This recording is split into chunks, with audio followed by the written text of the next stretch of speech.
ফুলকপির চিলি করব, তার জন্য মাঝারি সাইজের একটা ফুলকপি নিয়েছিলাম, সব ছোটো ছোটো করে কেটে ভাপ দিয়ে নিয়েছিলাম।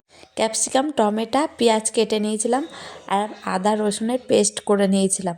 তো ব্যাটারটা তৈরি করার জন্য ওর মধ্যে কর্নফ্লাওয়ার, ময়দা, ওর মধ্যে লবণ, হলুদ আর লঙ্কার গুঁড়ো দিয়ে আর আদা রসুনের পেস্টটা দিয়ে ব্যাটারটা রেডি করে নিয়েছি। তার মধ্যে ফুলকপিগুলো সব ডুবিয়ে এক এক করে গরম তেলে লাল লাল করে ভেজে তুলে নেব। ওই তেলের মধ্যে একটা শুকনো লঙ্কা, গোটা গরম মশলা ফোড়ন দিয়ে দিয়েছিলাম। তারপর ক্যাপসিকাম, পেঁয়াজ, টমেটো ওর মধ্যে দিয়ে দিয়েছিলাম, দিয়ে ভালো করে লাল লাল করে ভেজে নিয়েছিলাম। আদা রসুনের পেস্টটা ওর মধ্যে দিয়ে দিয়েছিলাম, আর একটু লঙ্কার গুঁড়ো, লবণ, হলুদ দিয়ে ভালো করে ওটাকে কষিয়ে নিয়েছি। কষিয়ে নেওয়ার পর ওর মধ্যে soya sauce, tomato sauce, chilli sauce দিয়ে আবার ভালো করে নেড়ে চেড়ে একটু জল দিয়ে ওর মধ্যে কর্নফ্লাওয়ার একটু গুলে ওর মধ্যে দিয়ে দিয়েছিলাম। দিয়ে ভালো করে নেড়ে চেড়ে ওই ভাজা ফুলকপিগুলো ওর মধ্যে দিয়ে দিলাম। দেওয়ার পর ভালো করে কষিয়ে নিয়ে দেখো রেডি হয়ে গেছে ফুলকপির চিলি।